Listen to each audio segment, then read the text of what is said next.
Hey dudes and dudettes, it's Simon Hurley and welcome to another video. If you can't tell, I'm joined by a special guest, Nancy Stamps. I'm so excited to have her on here. Hey Nancy. Hi Simon. So Nancy is amazing at foiling. She is a foiling genius and that's how I found her channel. And I want to do a new series on my channel where I invite people who are really good at something, so in Nancy's case foiling, and have them kind of teach me all the basics and tips and tricks that they know. So in today's video, me and Nancy go in depth and create lots of fun foiled projects. Look at those, they're so cool. Using a bunch of different applications of foiling, and Nancy's gonna walk us through all the different steps you need to know. So without further ado, let's get into the video.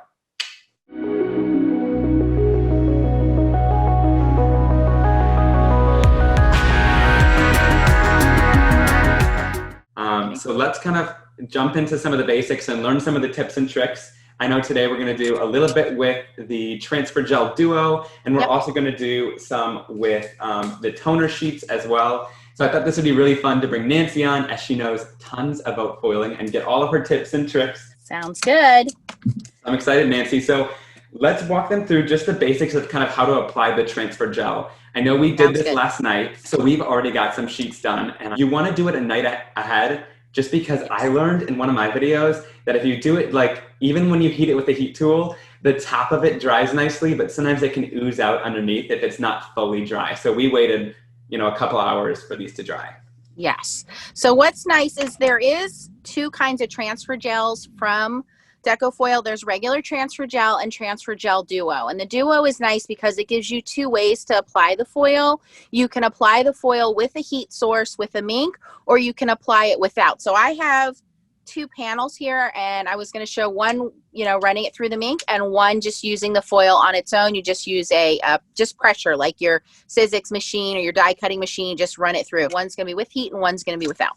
Awesome. I think that's a great idea. And yeah, that was one of my favorite things about this duo gel, because I like that you can apply it without the heat too and still get a cool result. So when you apply it, you're going to use your spatula and you're just going to go through your stencil. One quick tip I will give you guys is we all love pixie spray for our stencils. It's like an amazing invention for our stencils. However, if you use pixie spray through your stencils, when you go to foil it, the pixie spray leaves a little bit of residue behind, and that could get foiled. So when it comes to, if your end result is going to be the foil it, don't use pixie spray on your stencils for those. That's an awesome tip. Thanks for sharing that. That's like really good to know, because I know that the foil sticks to anything that's a little bit sticky, and yeah, sometimes there's a little bit of a residue on there. And I wanted to share this too quickly because I found this to be helpful. This is, I think, the Stencil Pal, and this gives you a really nice smooth coverage. I'm not sure if that really matters, but I found that it kind of helped me when I'm foiling. It gives less like texture and bumpy areas, which is really nice. So I'm using the rainbow shattered glass foil. I know this stuff was kind of hard to get your hands on at one point, but it's such a fun colorway. So I'm going to use the gold shattered glass on mine. Awesome. We're both using the shattered glass. So just be careful when you pull your foils out. Make sure they're not stuck together. Sometimes there's a little static, and you get more than one sheet when you pull it out. That's a good tip too. Sometimes I end up cutting two, and I'm like, okay, I gotta save this one for the next product that's the same size. That almost just happened to me. There it is. All right, so I've applied the foil down here, and it's a little bit sticky. So like you said, it'll kind of stick to that transfer gel. And always do the matte side of the foil down. You want the pretty side up. Awesome. So this is gonna give it that pressure that you need for it to stick down and for it to all transfer.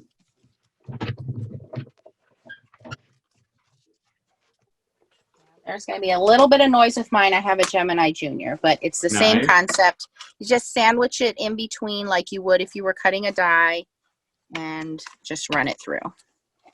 Oh, I love that. It looks so awesome. So this is, I used one of my new stencils from my Christmas release. This one is called Sweater Weather. And I just love this one in that rainbow foil. It gives such a cool design once it's complete. Yes. You say Christmas, I think that can be used for so many different designs. Right, yeah, it's just kind of a fun geometric pattern once it's all complete. I think this is going to be such a cool card once it's Now, the nice thing about when you're using a cool setting is you can reveal it right away. When we go through the hot setting, you want to let it cool down.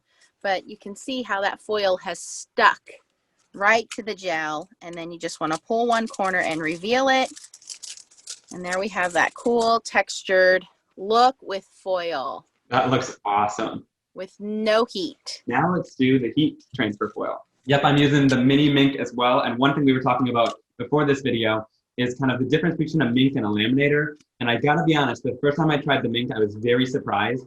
I found I had less areas missing in my foil, and I found that I got kind of a better transfer. This poinsettia. This one's also from my new Christmas release. It's the Jumbo Poinsettia Maker. And I'll do it with kind of this pinkish red foil. Now with the MINC, it does have a couple of settings. You'll want to read the instructions that come with the MINC. It tells you what settings to use.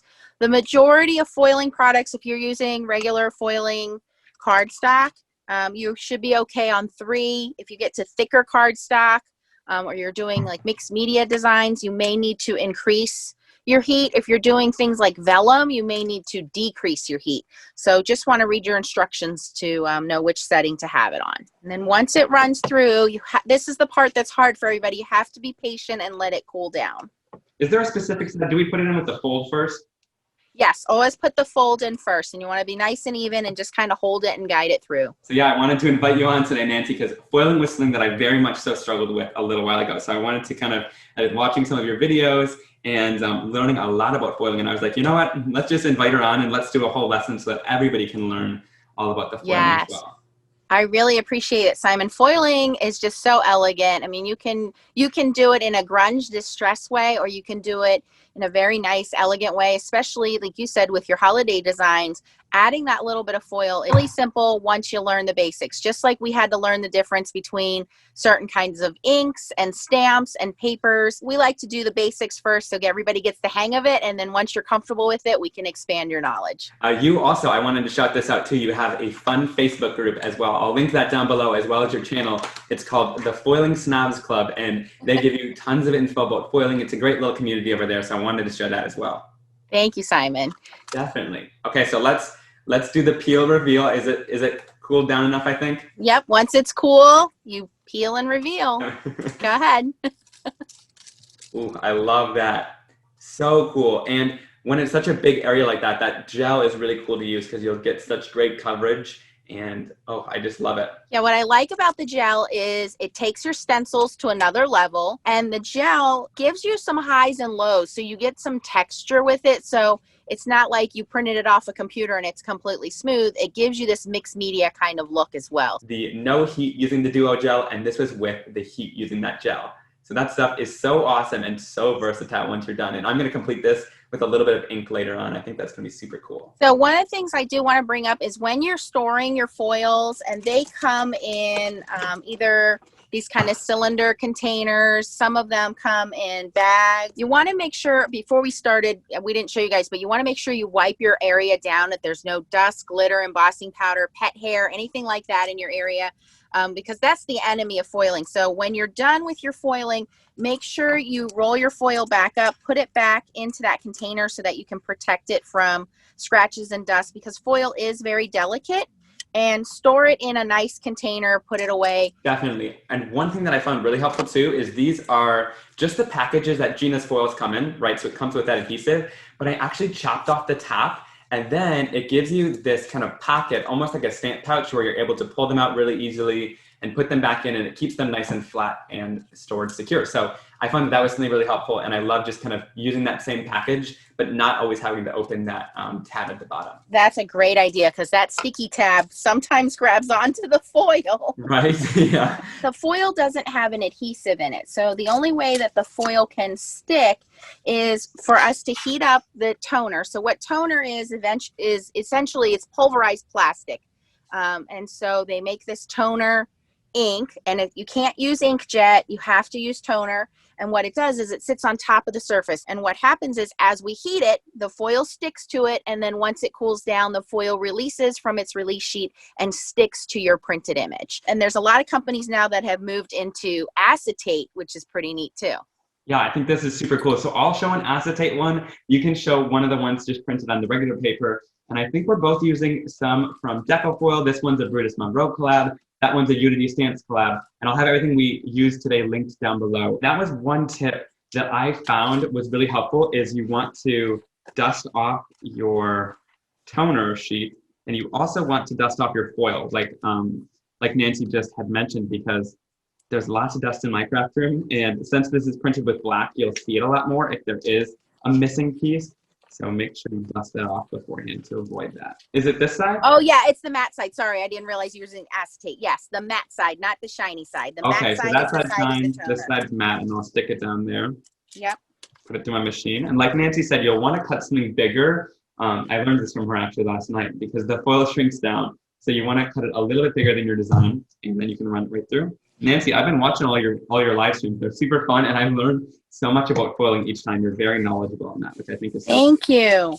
Well, I started this just as a way to communicate with my stepdaughters, because they're an hour and a half away from me, and never did I think it would bloom into what it's bloomed into a wonderful community, a Facebook group. And the only rule we have is just to be kind, and it doesn't matter what your creativity level is. If you're just a beginner, if you've been doing this for a long time, it has really helped support each other in knowing that, you know, this is our happy place. This is where we can go and make beautiful things and send them off to people that maybe just need to be cheered up, or just the hi, hello, how are you, miss you kind of moment. Totally, and I think this is such a great escape. And foil also is such a cool way to just kind of step up your cards and make something really special for somebody. Like you said, if you're, trying to communicate back and forth with people, just adding that little extra touch to your card can be really cool and kind of surprise people in the mail, which I think is awesome. Okay, I'll pull it out here. I'll let it cool down a little bit. I think it's pretty cool. All right, let's do the reveal. Oh, and that is just awesome. And totally before I did that trick with the dusting off, I would definitely get little black areas here and there. So that was a great tip from Nancy. I like this surface sweep because it covers a lot of area at once, and I use it for like cleaning up different things on my surface too. But once I would recommend having one of those dedicated just for foiling, so that you don't clean off like I did yesterday. I had a brush where I cleaned up some embossing powder, and the next thing you know, that embossing powder was in my foiling. That is very smart. I think I'll have to order a separate one for just this. Yes, I have a separate one like we have separate scissors for ribbons, separate brush just for foiling. I'm going to grab one of these Unity ones. I think this one is super cool too. So. Oh, I love that one. The butterflies. Yes. Yes. So if you're going to do coloring, I definitely recommend doing the foiling first and the coloring after, because the foil will resist the ink and any kind of water-based ink. So just like you do now with your ink, Simon, and you kind of put them on your craft mat and then you bring them in and watercolor with them, they'll work fine. I don't recommend using alcohol inks or any kind of Copic markers, because that kind of disintegrates it a little bit. Mm-hmm. But any kind of dye-based watercolor markers or inks will work great. All right, so you heard it here first, guys. You can use the Simon Hurley Create inks on top of here once you're done. That's right. Nancy, I shoved it through the MINC and I forgot to do my dusty. See, this is dusty, Simon. For me, this is going to be like the embossing powder bag, where I like sometimes forget and then I regret it later. So we'll see how it does. I can already see some little pieces here and there. It's an important step, guys. Well, it's good that you can show that. And I'm glad you brought up the embossing powder bag, because a lot of people have said to me, oh, can I use the anti-static embossing powder bag? You cannot, because the little particles in the embossing powder bag will stick and you'll have black spots everywhere. So yeah, that'll stick everywhere. That's just for embossing. You don't want to use that in foiling. Keep it far away from your foiling. Right, yeah. That stuff makes powder everywhere. Okay, yeah, there was definitely some little dust spots. You guys can probably see, let's see, I can see some little black areas here and there in your foiling. It's a little bit harder to see since this is kind of a design foil, but I think you can see when I tilt it. Yeah, when you tilt it, you can definitely see there's a couple of tiny spots that were missed. That's from the dust. Now, to fix that, all you need is a two-way glue pen, like a zig glue pen. And you're going to apply a little dab of that glue and let it dry. And then once it's dry, you can go back in with your foil and stick over it. You don't need any heat. It'll stick right over it and cover up those little spots. I always kind of joke, because in my videos I say dusty, dusty, and it gets stuck in your head. And then you hear it when you start foiling, Simon, dusty, dusty. And then you never forget it either. This is a Gina K Designs one. Nice. I think it looks so cool. And I think just already with these couple designs, we've already shown that there's such a big variety of designs to choose from. So definitely check out the different collaborations. There's a lot of different sites that do it. I know Deco Foil is one of them that's a little bit more mainstream, but there's a lot of littler ones too for you guys to check out. But since you mentioned the adhesive, I just wanted to quickly mention that too. You could totally use these heat transfer foils with any adhesive as well. So Correct. I'll try a little bit of that out here. Wherever there is adhesive, the foil will stick to it. Just remember that. I think let's do a little, I'm going to do a little frame with my tape and see how that kind of turns out. But I think you could do such cool designs. I've done this in one of my videos actually where I did just a couple stripes. You could even do it on the side of a panel to like create a fun border or like area on the side, like it's almost like foil paper underneath. But there's so many cool things you could do with this. And they always ask, you know, can I do foiling with glitter paper? You certainly can. Just remember the foil is going to take on the texture of whatever it's on top of. So if this tape were on glitter paper and it were bumpy below, those bumps are going to show through. So you're not going to have exactly smooth foiling, but it will adhere to the tape. Mm-hmm. And I do like to mention too, I think the foiling is a little bit more delicate when you do the tape because I find I can scratch it a little bit easier. So you just want to be more careful with that after it's done. I just think it's so cool that even the simplest things like just adhesive, you can use foil for so many different types of projects. Even if you don't have a ton of stencils or all the toner sheets that we've showed, you know, you'll probably have some adhesive and you could totally use that too. I've done personalized where I've taken just a glue pen and like written out a name. And then foiled over it, like, you know, how neat is that? Everybody loves everything personalized, and now you have it in your handwriting and now it's got foil on it. It looks great. Totally. Okay, so I'm going to do a little reveal here. And okay, if there's any spots you missed, peel this one slowly because I find you can lay it back down and just give it a little bit more pressure and then it'll totally get any area where you miss. So just be aware that you can always kind of fix mistakes when you're using adhesive and things like that. Look at that. So this is kind of a messy border, but I think it's so cool because you can stamp a sentiment here or one of the little critters from Simon Hurley Create and just have this kind of framed look in foil. I love it. And then yours is cool too. So you can peel off some of the release tape and leave some there, and then you could do it in 2 different colors. That looks awesome, Nancy. You read my mind. I could just do like a big word die across that and you'll have a finished in no time. So cool. And you know, to someone who gets it, they think it's foiled tape and you customize it to any color you want. Maybe you have a graduation and you want to make this with their colors or, you know, birthday or something. Totally. That's a great idea. I love how that looks. So I'm glad we can show this tape too, because I think this is really personalizable, even with the glue pen, and you could even just put glue through a stencil too, which I think is cool, like a tacky glue that stays a little bit sticky. Yeah, I've used Mod Podge before and it's worked great. Okay, so let's move on to using the scraps that we have. So we've kept all of the scraps that we have from today, and I just want to show, you know, how to use 1 or 2 of them in a project. And you can really do this with any that you have, any excess area where it's the foil and then you have that design you've already pulled off. There is a product that is called toner sheet. The majority of them are going to be black because what this is just an entire sheet covered in toner.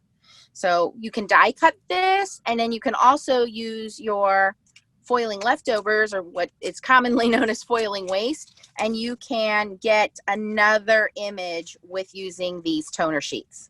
Yeah, so don't throw these away. I think they're really fun to do and get a cool effect.